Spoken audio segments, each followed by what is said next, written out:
Good afternoon, ladies and gentlemen. Please remain standing as we honor through a moment of silence for our departed member, Winnie Pittman.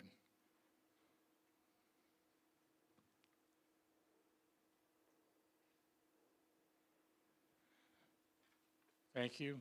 And please remain standing for our flag salutes and the invocation. Dear Lord, we thank you for the many benefits that you have bestowed upon us. Our gratitude especially is such for the last year in which our President, Trump, VP Vance, and the entire cabinet spoke as one voice to return our country to the traditional values. We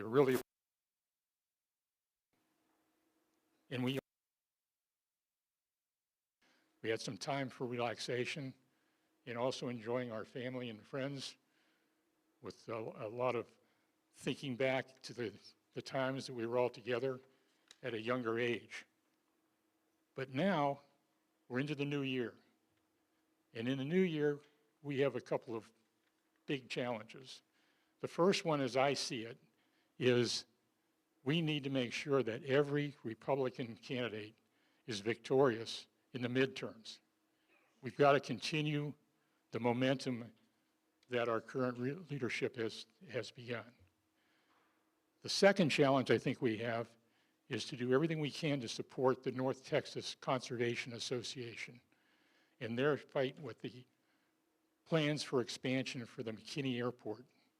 And we really need to continue to help them and devote some of our time and resources to that endeavor.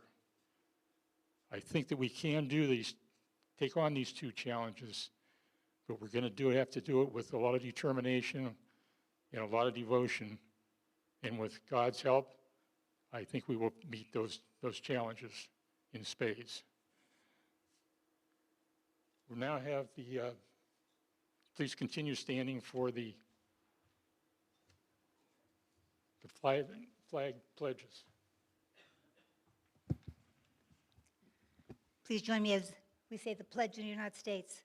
I pledge allegiance to the flag of the United States of America and to the republic for which it stands, one nation, under God, indivisible, with liberty and justice for all. Now the Texas Pledge. Under the Texas flag, I pledge allegiance to thee, Texas, one state under God, one and indivisible.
Please welcome our president, Clayton Barnes.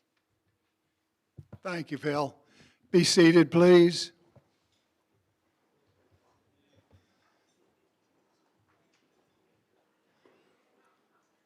If you haven't noticed, we've got a full room here tonight. So all of you must know that the game tonight has been postponed until we finish our meeting. So don't be afraid to stay for the whole meeting. We appreciate that. On behalf of the board and myself, I welcome each one of you here tonight for this first meeting. If you have a DNA, we've got one for you, and it's your name tag. And on the name tag, you have your name, and on the back you have a card. The name should be black if you're a member and red if you are a visitor. Now, we're not trying to distinguish whether you are or not a visitor. If you happen to be a member and have a red tag, we're going to correct that. We're not perfect. So, on the back, in the flop there is a card, and that is your meal ticket. So, be sure and put that out so that the servers will be able to determine what your dinner selection is. This meeting is one of two meetings for candidates that are running in the Republican primary. And having said that, you are here tonight. You've made a big commitment to come here. Again, like I said, to miss out on the first part of the game. In the back, can you hear me in the back? No turning the TV on the game back there. That's not permitted, okay? If you have a cell phone, we would appreciate if you pay attention to the speakers. If you want to check the game, designate one person at the table who will keep score and be able to keep you up on what the score is of the game.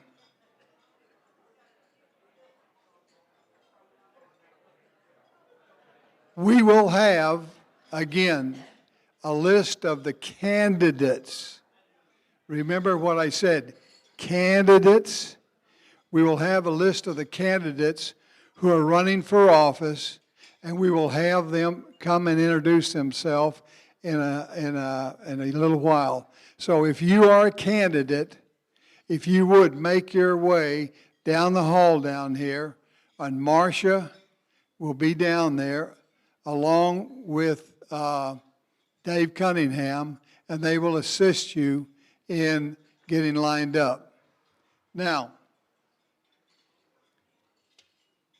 it's very important that we as conservative Republicans stand together during this primary season.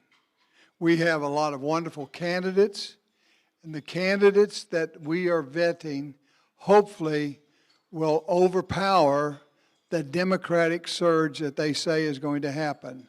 In the midterms, historically, we have not done so well, but we have a wide range and a strong primary candidates who will be coming before us, and we ask that if you are a member of the Republican Club, we want you to hold us proud, and that is, as Judge Riley, who is going to have the next part of our meeting, would say, we're the reddest county in the reddest state, in the reddest in the country, and we're the largest Republican club in Texas. So let's hold that to come. Okay, if now the board members that are going to be inducted tonight would come up to the front. There's 3 of us here. There's 6 more. And we'll have Judge Riley come up here and be ready to induct us.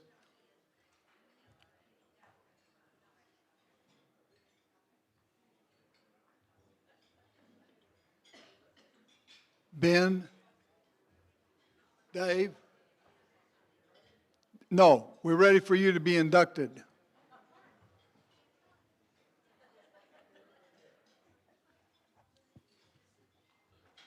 Is Ben here?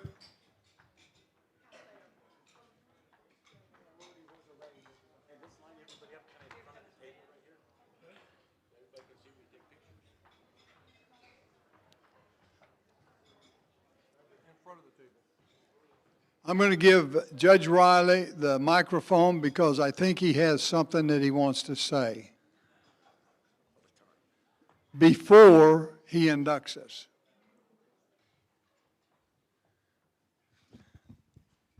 Folks, I'm Judge Raleigh, and thank you so much for letting me do this. I want you to know that normally the ceremony that swears them in has the words of upholding the laws of the state and the United States, but that really didn't apply to what's happening here. You want them to uphold your bylaws and your traditions. So back in 2022, I rewrote this oath of office specifically for this club. So all of you, I'm going to ask you to raise your right hand. I am going to read the oath of office, and when I'm through, you're going to respond by saying, I do. I won't come out here because I asked somebody to take a picture of it. Each of you solemnly swear or affirm that you will faithfully execute the duties of the board member that you applied for of the Republican Club at Heritage Ranch and will, to the best of your ability, uphold the principles and values of the Republican Party and serve as members of this club with integrity, transparency, and dedication, and will work tirelessly to promote the club's shared ideas of liberty, personal responsibility, limited government, and furthermore promise to foster a spirit of cooperation and respect among all members, including open dialogue and active participation in this club, and in all your actions, you will strive to reflect the values of the Republican Party and contribute positively to your community and beyond. So help you God. Say, I do. I do. I do. Congratulations. You are the new slave member.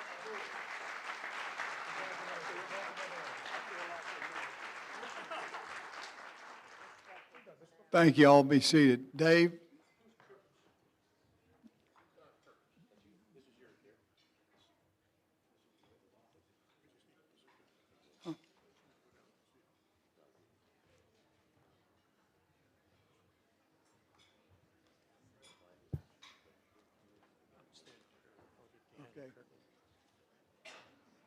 Okay, we're going to talk now about the upcoming events. The upcoming events, first of all, is the National Defense Briefing Series will be here on the 25th here at Heritage Ranch.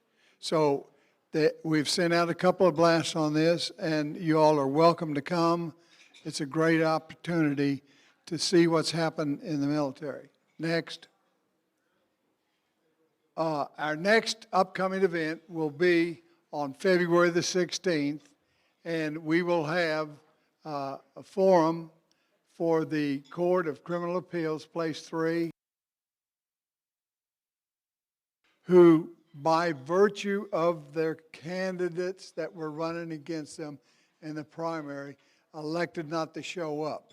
So these two candidates will be a good time, amount of time, maybe 4 or 5 minutes, doing a campaign speech. Next, we all know that Lincoln Day Gala is coming up.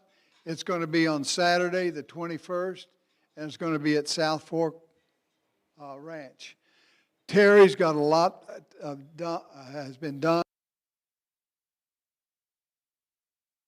They're excited about the speaker. And if you want to go as a member of our club, please go online, call Sue Reeves, and let her know that you would like to, or Julie Yancey. Both of them will be taking names. The cost of it is $150 per person. Next. CACCC, which is Children Advocacy, Collin County, Center for Collin County. We had this in December, and we gave gifts. This is a card of thank you from the project, and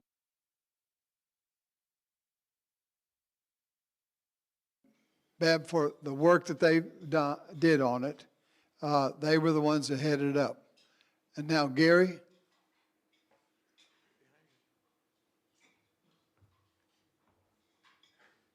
Good evening. Now for the fun part. About a month ago for our Christmas parade, the Republican Club participated, and I think we were the largest group within all of Heritage Ranch. We had about, between golf carts, cars, and people walking, we had a pretty good group that were out there. So we started a year ago acknowledging the most and best decorated float.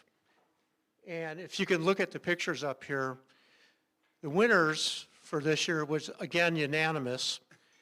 And Pam and Gary Greenwood, this is the cart that they decorated. It's called the Snow Machine. And it was really pretty awesome. So what we have for the winners, and this isn't new to them, this is the second time they've won our traveling cup,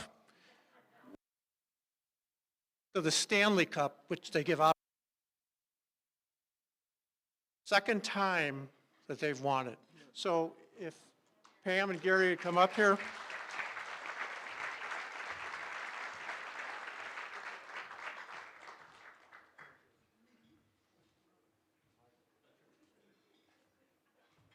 is the decorator and designer.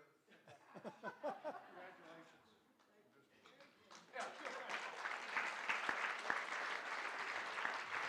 Thank y'all.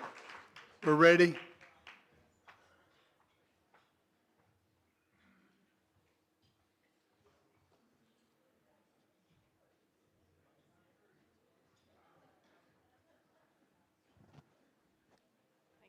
Hi, I'm Tracy Self. My husband is Congressman Keith Self, and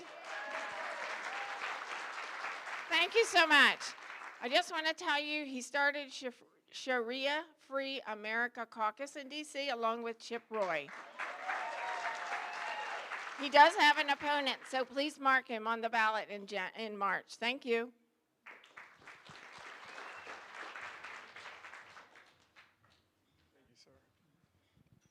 Good evening.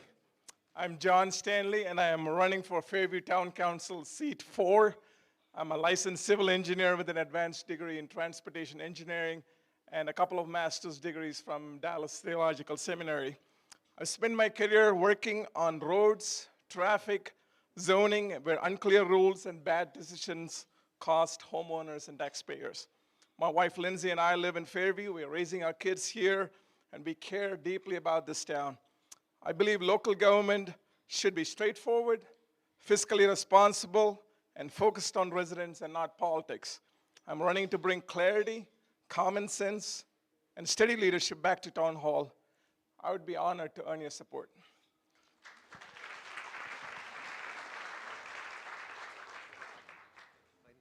Howdy, everybody. I'm Michael Slaughter, and I'm proud to announce I'm running unopposed to be your next Precinct 2 County Commissioner.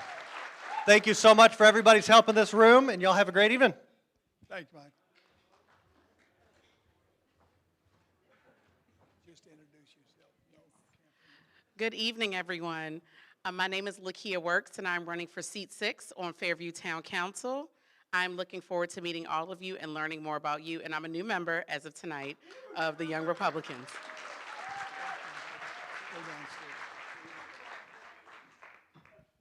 Hi there, my name is Joe Boggs. I'm at 1814 Stacy Road, and I'll be running for Town Council seat number 2, and would appreciate your consideration.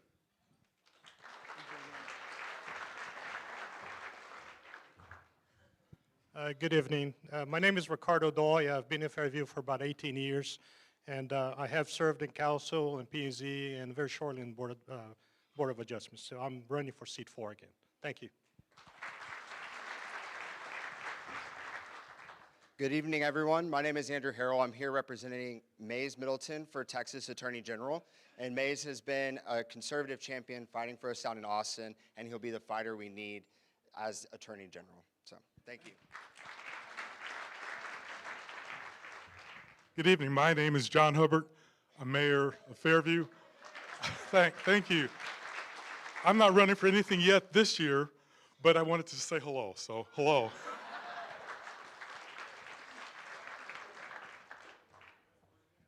Good evening, folks. You haven't seen me in a couple of years up here. Yeah. So anyway, I am about to enter partisan politics. So I'm running for Precinct 45, Precinct Chair, which is over on the McKinney School District side of town. So I have two opponents, and if you know anybody over that lives on that side of town, please tell them to remember that my name's Henry Lessner.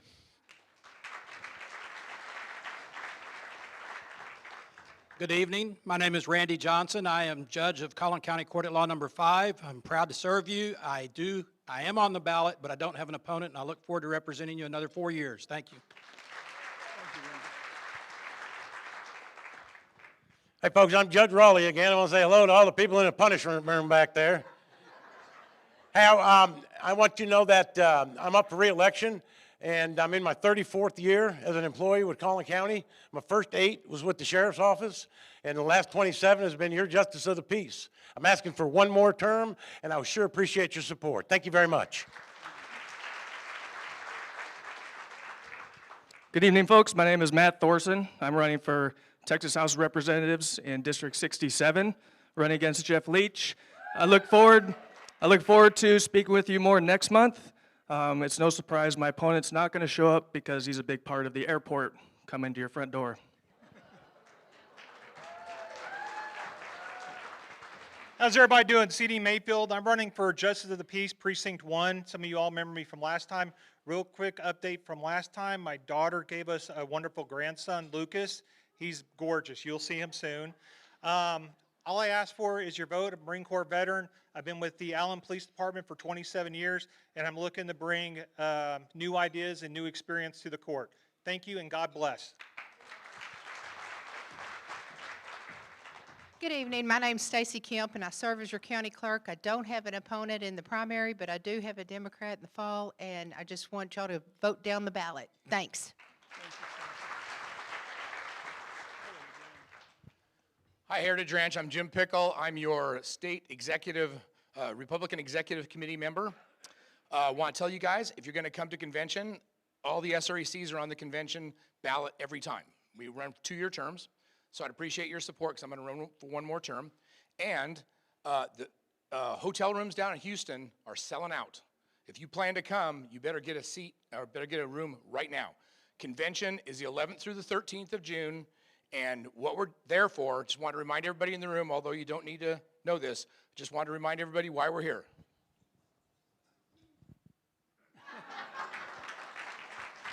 Thank you.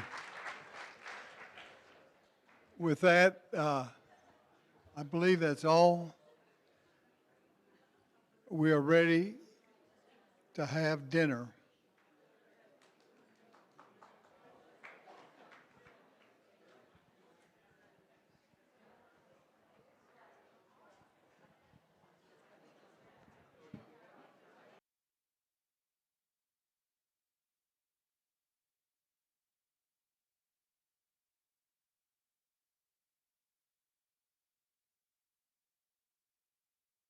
Assure Texas citizens that no fraud or abuse is in the Texas Freedom Accounts program.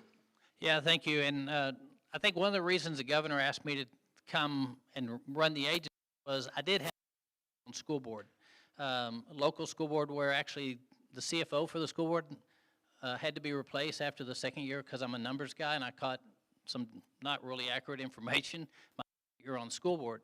So it is very, very important to us to make sure that your money is protected. We have no money at all. We are stewards of yours, and I understand that very, very, very well.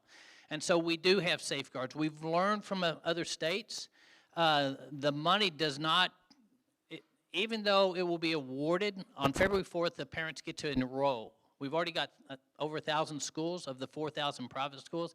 They'll get to enroll, but until we have confirmation of they're in that classroom, you know, they're participating, the money does not change hands. So it stays in our treasury, even though they may receive the $10,000 or $30,000 for special needs.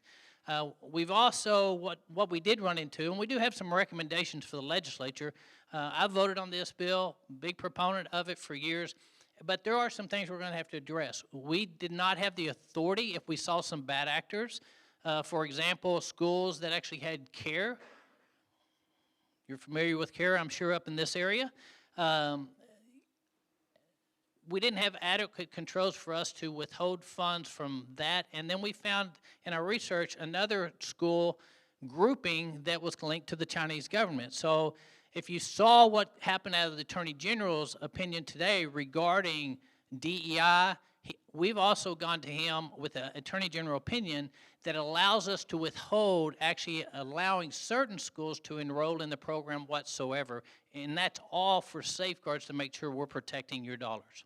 Okay, thank you, Christy, and I'll be glad to repeat the questions if you want me to.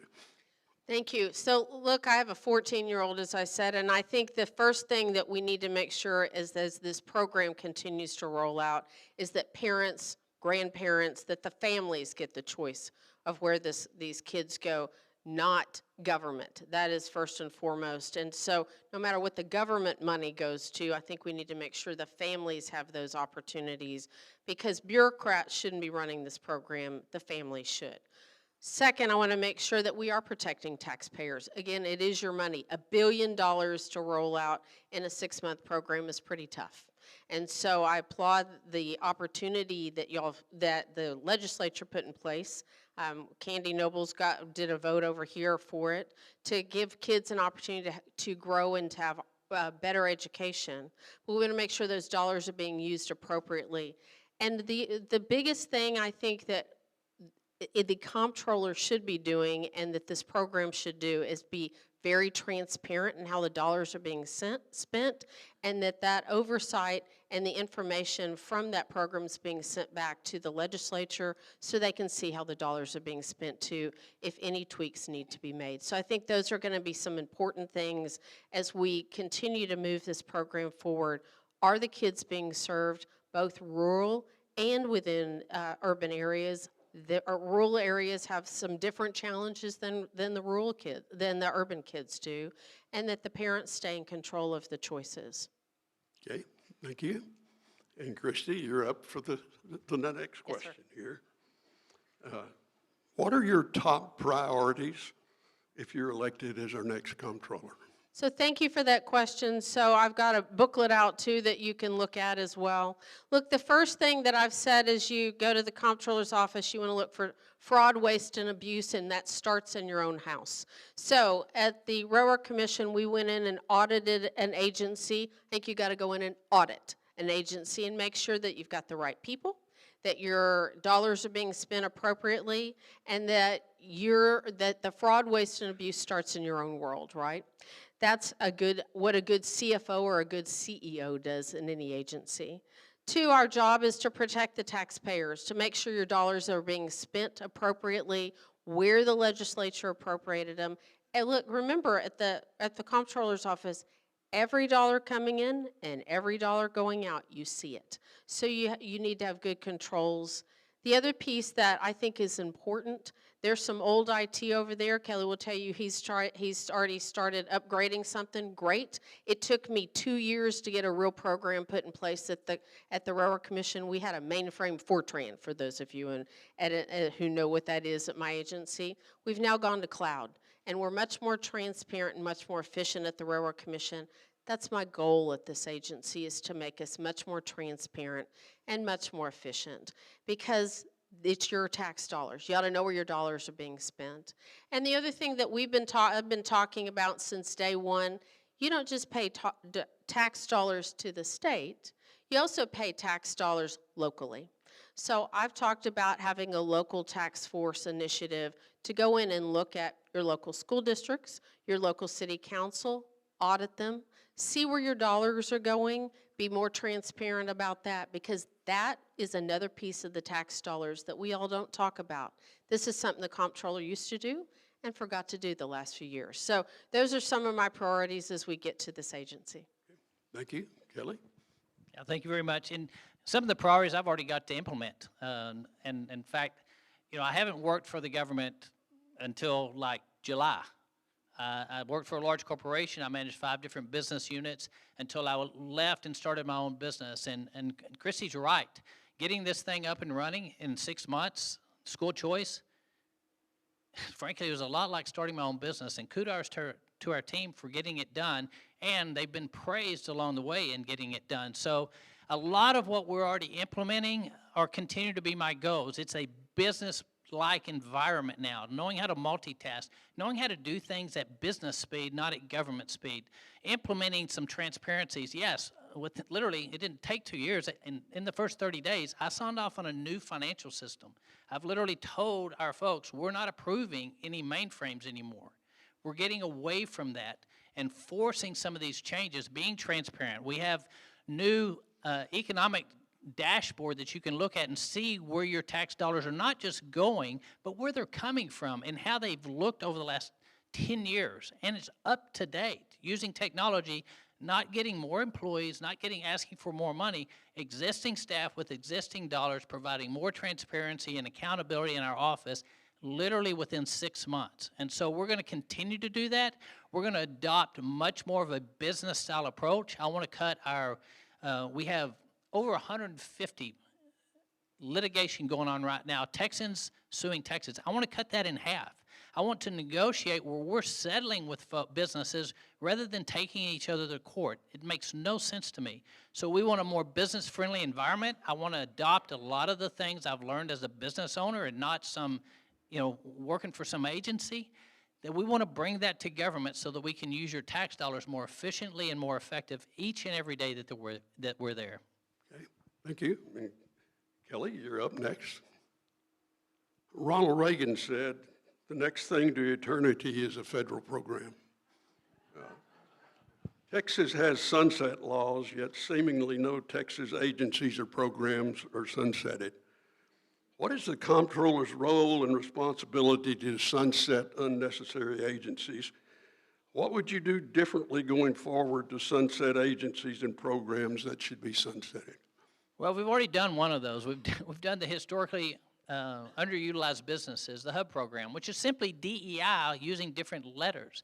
So when we change that to be a program, Heroes United for Business, for our disabled veterans, we're able to reduce, literally, believe it or not, hundreds of employees that we're dealing with historically underutilized programs. Instead of buying what's the best value with your tax dollars, we were making things race and gender-based in our procurement process and our contract process. That is gone. It was gone within the first 3 months that I was in office, where we're utilizing those dollars more importantly. But I've been very fortunate that the governor has put me on the Texas DOGE committee.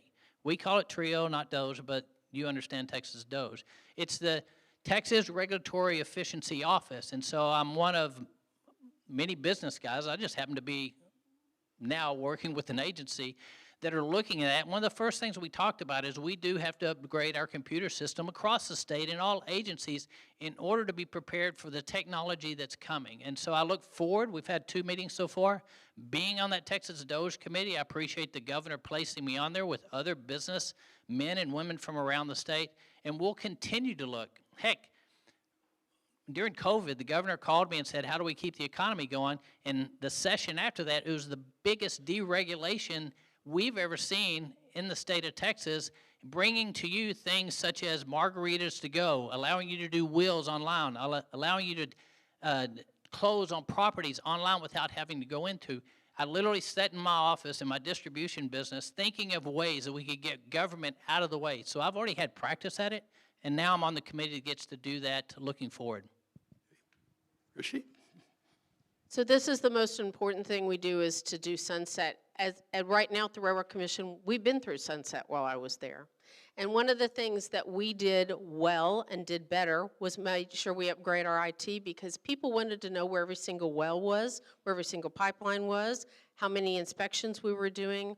We've managed to do that because we thought it was a good idea before the legislature ever got involved. So we've been proactive in that respect as an agency and made sure that we have safeguards, transparency, and more efficiencies. And made sure our regulations that we're not over-regulating. Everybody knows, if you understand regulation, that if you over-regulate, that it costs you money. Whether it's you're going in to get a permit to build a house, or you're going in to get a permit for a license because you happen to be a plumber. That's over-regulation in this state, and it costs us all money. So I think sunset's important. I've had to go through that process as an agency, making sure you find out what the pitfalls are first and foremost, because if you've seen it from an agency versus a legislator, you know the difference. You know how the games are played. But also listening to conversations from real people about what do you see the problems are with government? How do we need to fix it? Where do your ideas coming from? Are we being appropriate with your tax dollars? Are we over-regulating? Do we need this agency anymore, or do these agencies all do the same thing? How do we work better together? So those are all going to be priorities as we look at this agency, and not just this agency, but giving real ideas back to the legislature so they can make changes as they come back too. Okay, thank you.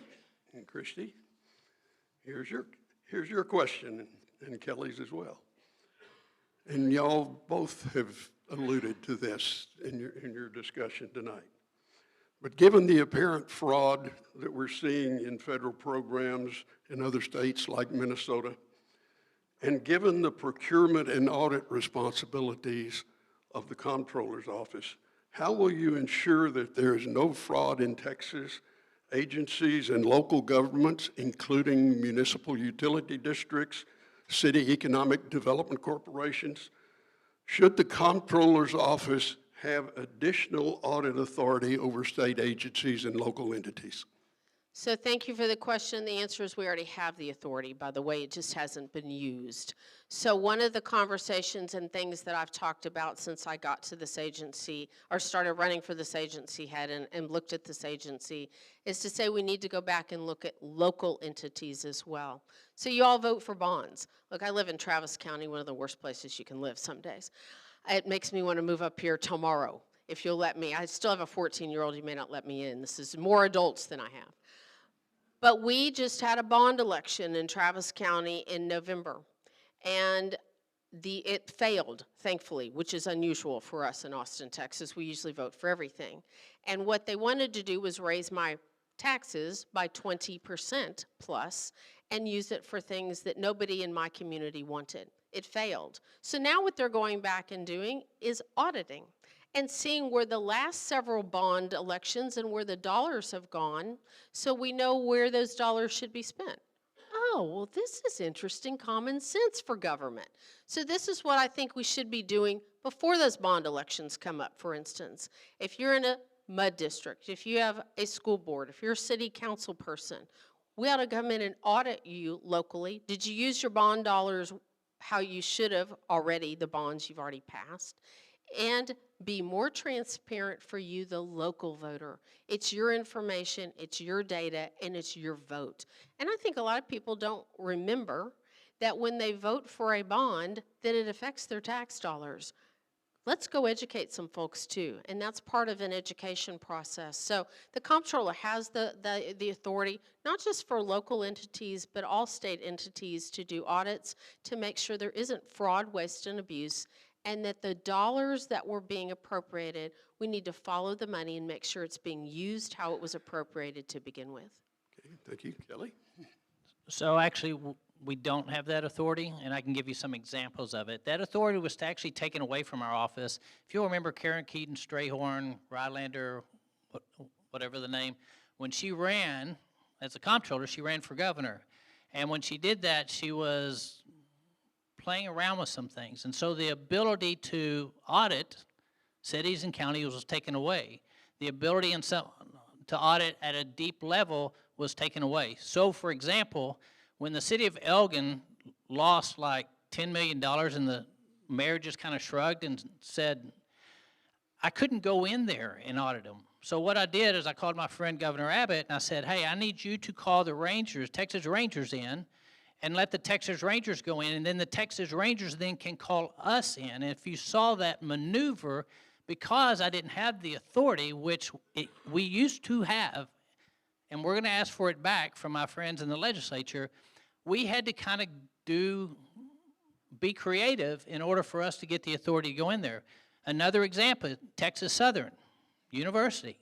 Once again, we audited them in 19, found the same problems that we just found again, But I'm limited there because the legislature took some authority away from our office that we're going to ask back. We had to do essentially the same thing. Go to the governor, get the Texas Rangers in, Rangers call us. We shouldn't have to do that.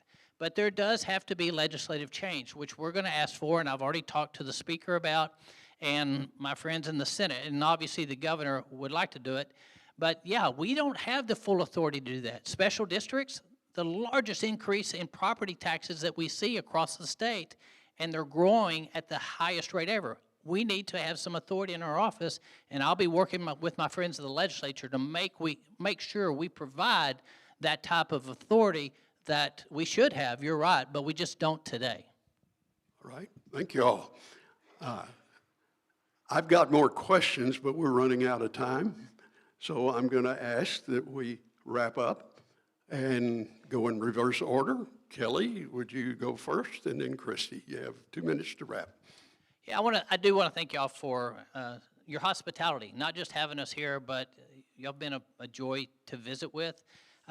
We have accomplished a great deal. I'd say in 6 months we've accomplished what many agencies would take years to accomplish. But my work's not done. Look, we are more like a business today than we were when I started, but we're not there yet. And so I want to continue. Governor Abbott wants to see us continue. We've implemented some great programs, school choice program. We need to follow it through. There's some changes that need to take place, as I pointed out, that I need to work with my friends in the legislatures to get that done. We're the only experienced candidate, not just in the office, but at running a business, starting it from the ground up, where literally I had nothing. I mean, we got down to, Robin just said, when's this company going to start paying us? Not a good phone call to get.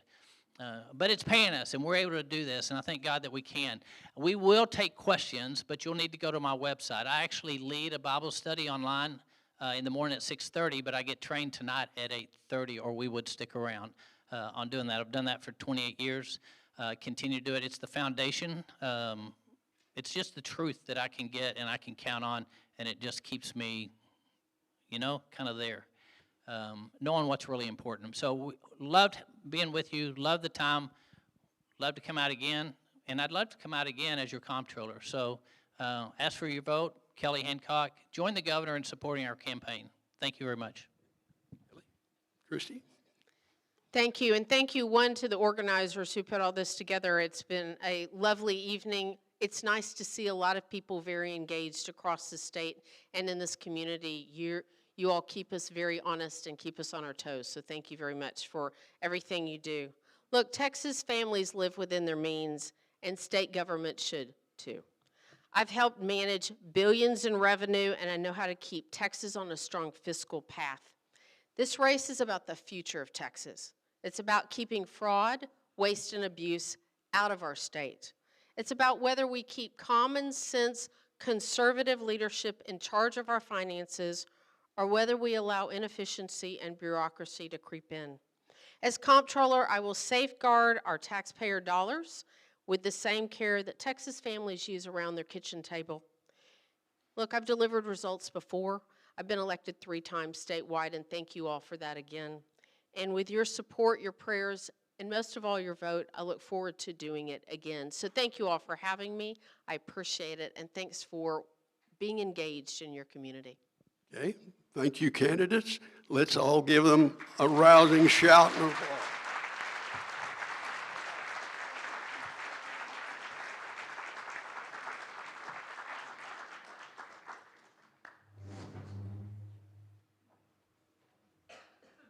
Well, we're at that part of the program where I have to do a song and a dance, and you don't want to see me do either.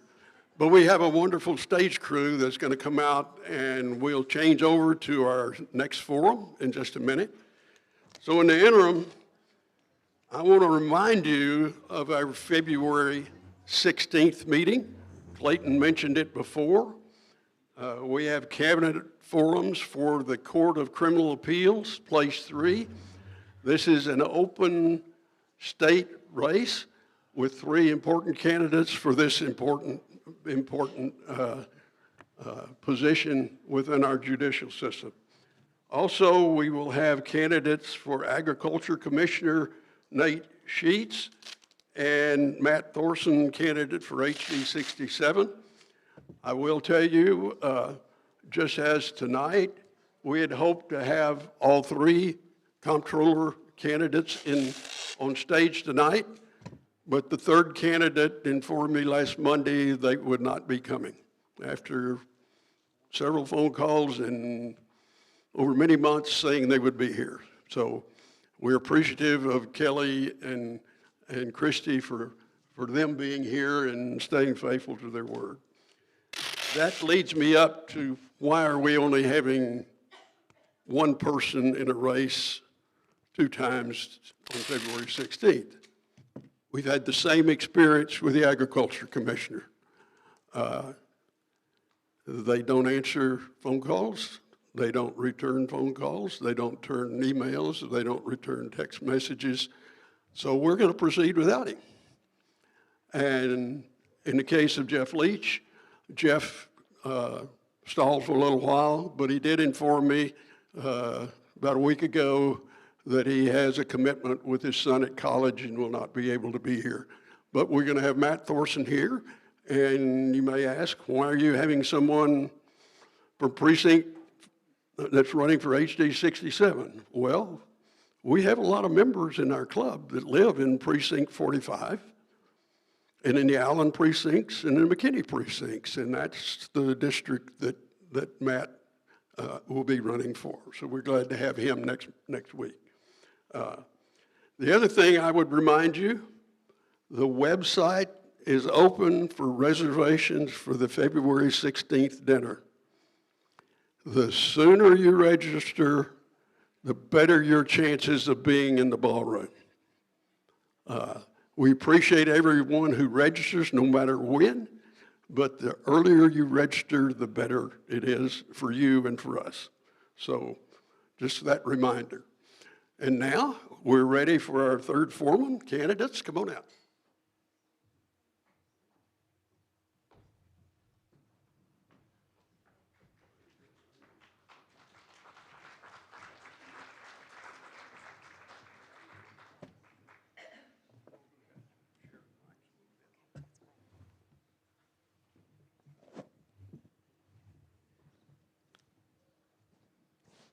Well, thank you, candidates, for being here.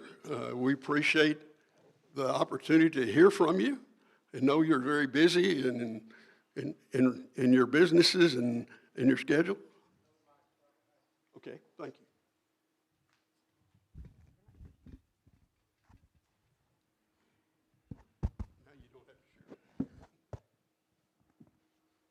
Sharing is caring. I tell that to my daughter. It works. Yeah. Okay. But we're glad to have the candidates for House District 89, Freddie America, Jeff Forrester, and Candy Noble. Welcome to our stage. Audience, the same rules apply. Please zip your lips and sit on your hands. You'll get to shout and applause later. Candidates, the rules are a little different for you this time. You only get 1.5 minutes for your introduction, and then 2 minutes for question or answers to questions and 2 minutes to wrap. John Sefcik is ready to start timing, so let's start with opening statements. And Freddie, you're first. And feel free to walk around the stage, stand, sit, whatever you want to do. What makes you feel comfortable? Thank you very much. Thank you for having me here. My name is Freddie America. I'm an electrical contractor. I'm a cattleman, and I'm an author. I raise cattle in Nevada, Texas, with my beautiful wife, Julissa Lopez, over there, and my daughter, and my rest of my family. I'm here because the system that charges us taxes is broken, and we have to fix it. We need to replace the switch, the limit switch, as we say in the electrical field, replace it with a better one that has accountability, and one that stops overspending your tax dollars, every one of your tax dollars, and my tax dollars. That's why I'm here. And I hope you, at the end of the night, you remember Freddie America is the change to the stale system of voting over and over for the same thing and getting the same result. I am the change to that switch. Thank you. Thank you, Freddie. Okay, Jeff? Good evening, folks. My name is Jeff Forrester, and I am a Texan. I grew up in Texas. I left to serve the United States Navy and returned a veteran, moved into Collin County in Plano, Texas, with my beautiful wife, Julie, and our 3 daughters. You know, when I came back from the Navy, I got involved. I got involved because I love to serve, and that's where my heart is. So we've lived in Wiley now for 15 years, and during that time I served 9 years on the city council. 6 of those years I served as mayor pro tem. During that time period, we did a lot of really cool things, great things in Wiley. But we're not here to talk about Wiley. We're here to talk about Texas. And we're here to talk about why I want your vote. And I want your vote because I want to go to work for you at the state. Folks, I can't tell you what all's wrong, but you know what's wrong. And we've seen a lot of it. And tonight I think you're going to get a lot of answers for some of the things that we see going on. But most importantly, folks, I just want you to know that I appreciate you being here this evening, and I look forward to your support. Thank you. Thanks, Jeff. And Candy, you're next. Good evening. I am so honored to be here. I have been a member of this club for more than a decade, and many of you know and get my noble reports that I send out and keep you informed about what's going in the legislature. A lot of you were here when I sat on this stage with Governor Abbott and signed the Epic City Bill. I'm so honored to have carried that bill and 18 others. And there's a list tonight out there, if you would like it, of those bills that I carried this time. I'm not just promises. I have proven results. And I'm proud of the results I've had on your behalf in the Texas legislature. I'd like to ask you tonight to stick with me, to join with me, to keep Texas, Texas, and keep moving forward in making this the state that is the envy of the United States and the envy of the world. Thank you. Okay. Question number 1, we'll start with Jeff, and then Candy, and then Freddie. And I want y'all to know, the candidates, we selected the sequence randomly. So each of you will get to go first some and last some and all that. But in this case, Jeff, you're first, and here's the question. Okay. Governor Abbott has already made the elimination of property taxes a priority for the next legislative session. Several approaches have been suggested on how to do this.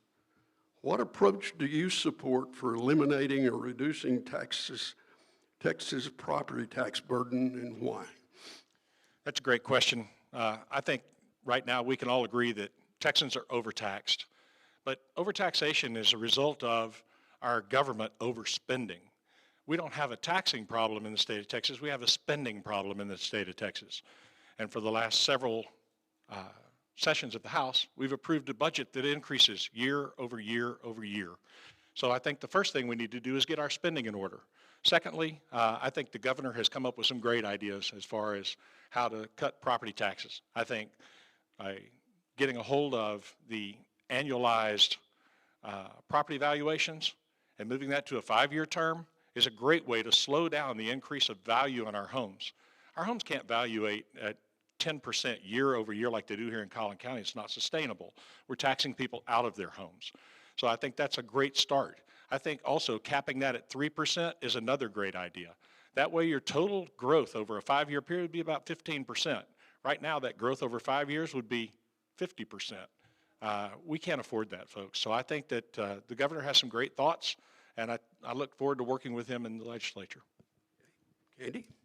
It's been my honor to serve on the Texas House Ways and Means Committee for the last 4 sessions, so I know I could go on and on about this topic. What we have done as a state is buy down property taxes. Those of you that are over 65, we just passed a homestead exemption that is equivalent of the first $200,000 of your home's valuation is not taxed. But what's happening is those realizations are being wiped away by local tax increases. I'm really, really proud of the work we've done. In fact, 15% of the entire state budget went to buying down property taxes. 15%. That's $51 billion that was returned back to you, the taxpayers. Really proud of that work that we've done. I have a plan. I filed it last session. I'm going to file it again this time to use the overage we have as a state to go into a new fund, like our rainy day fund and our transportation fund, to permanently buy down that maintenance and operation portion of your school taxes. It's the biggest part of your taxes that you pay by far, so that we can, with a goal of eliminating it. And I'm really excited to have a lot of good folks helping me on this plan going forward, and I look forward to taking a very, very big bite out of your property taxes, so that when you decide at a local level that you want to build a road or build an amenity, it's a local cost and not the state that's having anything to do with it. By the way, I've never raised taxes. That's not my job as a legislator. In fact, I've done everything I can to lower your taxes, including 17 cents off your maintenance and operations taxes just in the last 4 years. Really proud of that record and want to continue to eliminate property taxes entirely. Thank you. Freddie? Thank you very much. I bought my home for $250,000. The next day I wake up and my home is worth $900,000. I was like, Jesus Christ, I made some money here. And then they tell me that you got to pay taxes on that $950,000 property. And I was like, well, that's like 375%. That can't be right. I went to the ARB board. An ARB board that gets paid $1 billion of your dollars to keep you from receiving $8,000, $9,000, $30,000. Here in Fairview, about $24,000. They're paying $1 billion to keep you from receiving your money. I want you to think about that when you go to the voting polls. They're making sure that you get nothing. A cap, I want you to think about this. When they talk about a property cap, that's their claws in your back taking more money out of you. A property cap is just their claws telling you we could take more money out of you. This is a state that had surmountable surpluses. I did the math. Almost $70 billion. The ARB board collects $70 billion just from property taxes. That has surpluses, she's correct. That has $211 million in the toll. Residual tax. You're paying on the toll over and over and over again for a toll that's already been paid. We have to stop this. And I'm the one who'll stop it. Thank you. Okay. Now, question number 2. Candy, you're first. Freddie, you're second. And Jeff, you're last on this one. Texas is experiencing a big influx of foreign nationals from Islamic states. They're setting up no-go zones and refusing to adopt Texas values and adhere to the Texas and U.S. Constitution. During the last session, Candy authored HB 4211, which addresses the establishments of developments like Epic City 2, and it's now Texas law. However, during the last legislative session, many bills and resolutions were introduced that favor the establishment of Sharia, such as HB 1882, elevating Islamic holidays in Texas law, and HB 1044, sanctioning Sharia marriage in Texas. What are your positions regarding Sharia-favored legislation and legislation that bans Sharia in Texas? Great question. You guys know that I am the only legislator in the House or the Senate that filed a bill dealing with this. I'm very proud of my work. It was a needle that I threaded because I am 100% in favor of freedom of religion and freedom of association, but guess what I'm not against? I'm against people imposing their laws superseding our Texas and our U.S. laws. It's really important that all lawsuits be handled only in Texas and U.S. courts. I will never vote for a bill that allows for anything else. We have a real problem in Collin County. In fact, in our family law cases, where, and I'm going to file a bill about this, where women are forced before marriage to sign an agreement to say that if they go into mediation in a divorce, that it has to be done through their mosque. Well, guess what? That's not a neutral mediator. I'm actually going to file a bill that protects women when they go into family court, and men, when they go into family court, from having someone that has a religious bias against women from making those decisions for them.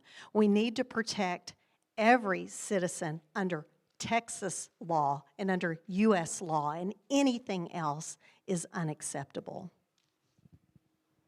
Okay, Freddie? Thank you. America is a Christian nation. Our Constitution was based on a Christian principle, and that's what allows us to worship who we want. But if someone wants to come here and change the laws when we only have one Constitution and one judicial system, if they don't like our Constitution, I believe they should just fly back to their country and worship their laws. Thank you. Jeff? Thank you. So this has been a hot topic for many months, and one of the first three things that I hear about every time I stop at somebody's front door or meet someone on the street and let them know that I'm running for this office, they want to know, what am I going to do to stop the Islamification of Texas? Well, folks, I served in the military. I swore an oath to the U.S. Constitution, not to any other constitution, and to the U.S. set of laws and not to any other set of laws. The one thing we can never allow to happen is we can never allow a theocratic form of government to be instilled in any town, city, county, or the state of Texas, because where Texas goes, so goes this nation, and we cannot allow that to happen. Thank you. Thank you. All right. You guys are moving fast here. I may have to come up with an extra question here. Freddie, you're first on this one, then Candy, and then Jeff. We're changing. This is random, folks. Here's the next question. Banning taxpayer-funded lobbying has been a priority of the Republican Party for several years. If you agree with banning it, what will you do to see that appropriate legislation is passed in the Texas House? If you do not agree with banning it, please state your position. I agree with banning it. They gave away $5 billion of your dollars last legislature under Senate Bill, I think it was 11. You can look it up. It's on my website, Freddie America for Texas. They gave away $5 billion of your dollars. And they do that through lobbyists. And you have to stop them. How do you stop them? You stop them by giving them all this extra money. It's your money. So we end property taxes, and they only have the money they have to work with. This stops a lot of the bloated programs, a lot of the junk bonds, a lot of all that stupid stuff that we don't need. Texas money belongs to you. Your home belongs to you. That's your inheritance. And they're giving away our money without your permission. You can look it up.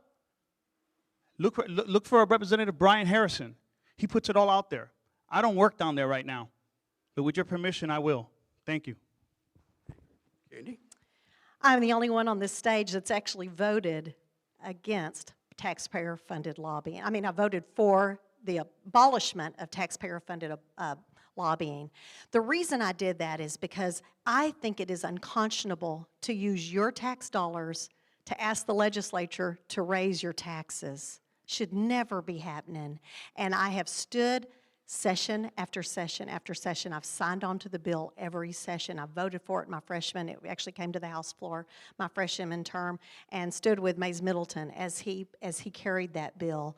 It is absolutely clear that it is unwarranted for your tax dollars to be used to raise your taxes, and I will continue to fight for that. Jeff? Thank you.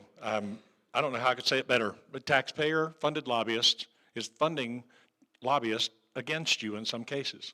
So we need to shut it down. It needs to be completely abolished and needs to go away. If elected, I will certainly stand by, support, and vote to get rid of taxpayer lobbying. Thank you. And now, the extra question. Jeff, you're first, then Freddie, and then Candy. Okay. In the last two sessions of the Texas legislature, taxpayers have provided surplus revenues to be considered by the legislature. It's anticipated that next session we'll also have a revenue surplus.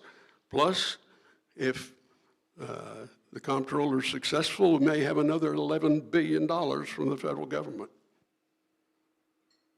Assuming there will be a surplus in 2027, what should the legislature do with the surplus? So thank you for the question. I think that any surplus that is collected by the government should be returned to the taxpayers. It's your money. You should get it back. There's no reason that the state of Texas should hold on to money over and over and over again. In fact, in this next session, they'll reach a cap to the rainy day fund because it can only hold 10% over the annual revenue. So once that cap hits, what are they going to do with the money then?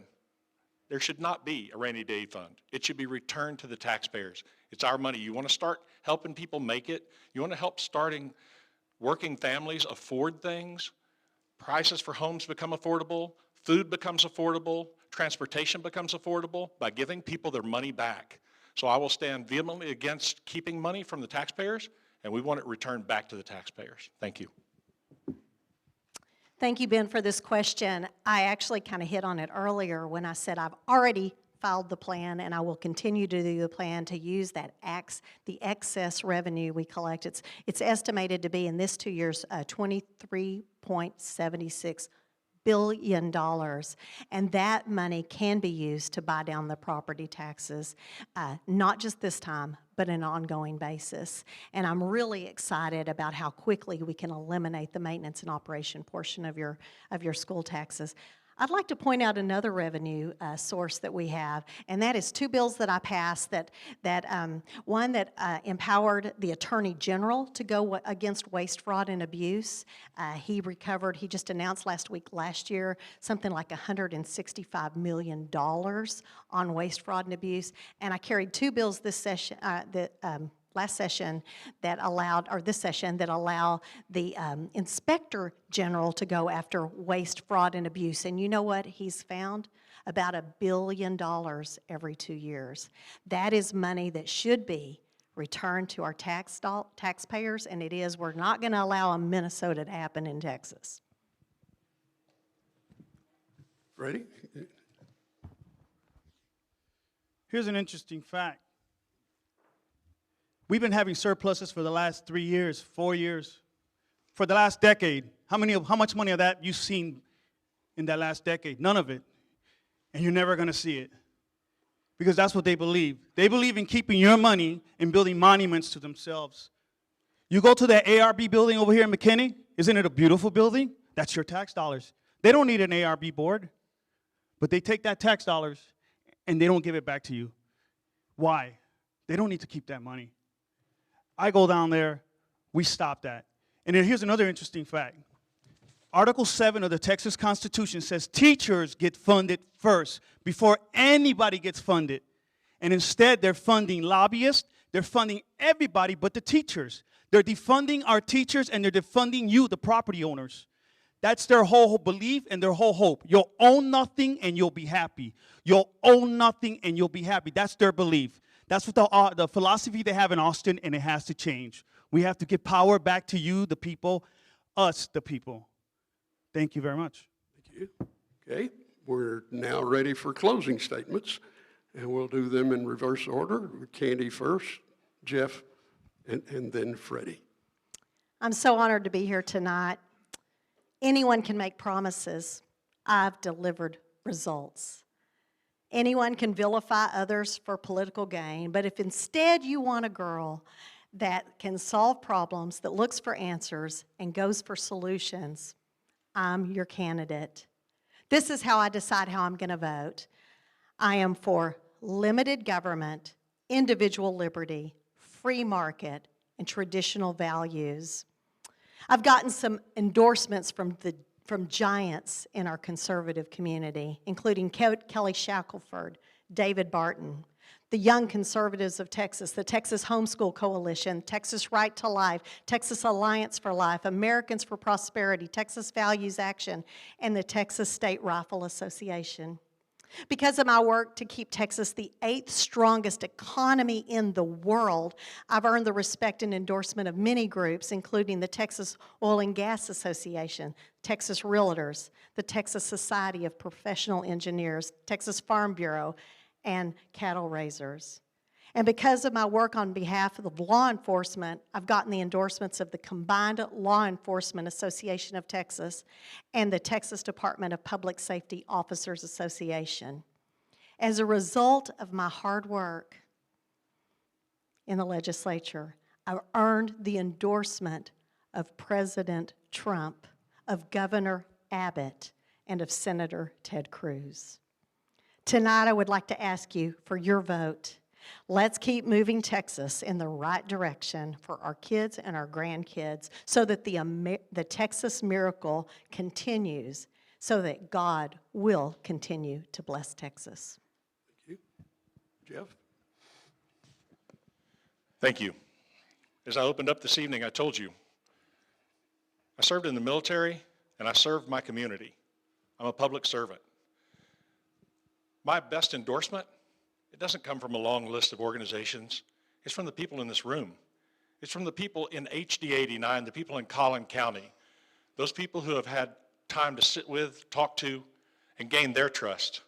And so tonight I'm asking, when you go to the polls on March the 3rd, you vote for Jeff Forrester, because I want to go to work with you and for you in Austin, Texas. I want you to come with me. I will promise you that you will have from me visibility, accountability, and accessibility. Those are 3 things that are so important to a constituent. You can get a hold of me, and I want to work on your behalf in Austin. Thank you. Freddie?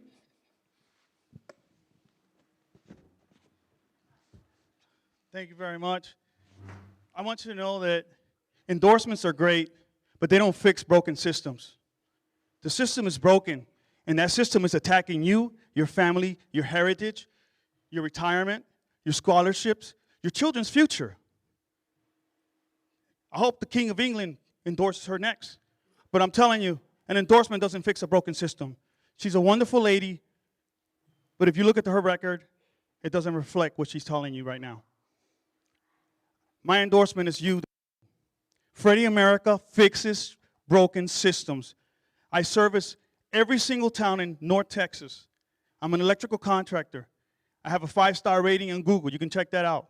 That means I take care of problems. There's nothing I can't fix. There is absolutely nothing that I can't fix. Freddie America for Texas. Thank you. All right. Thank you, candidates and audience. This is your chance to give them a round of applause.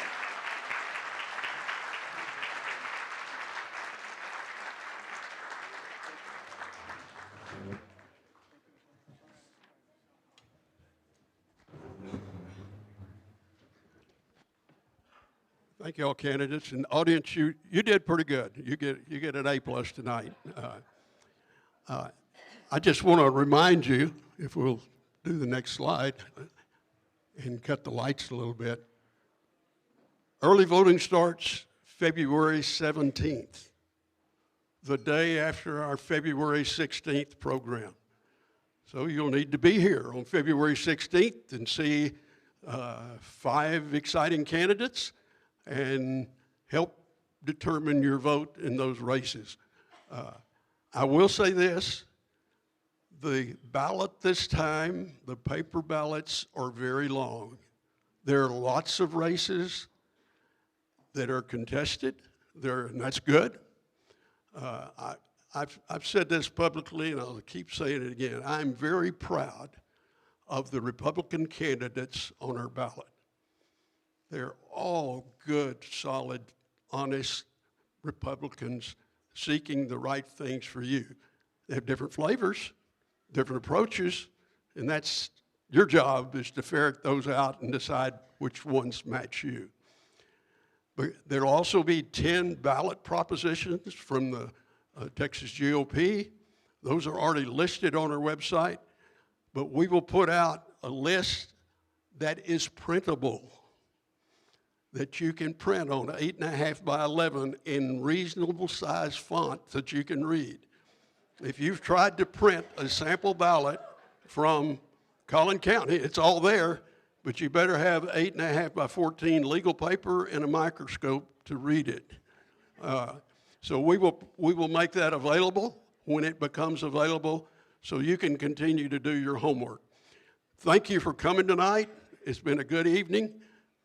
And now I'm going to put on my Clayton Barnes hat. Please put your name tags on the table so that you'll get them back next month when you come.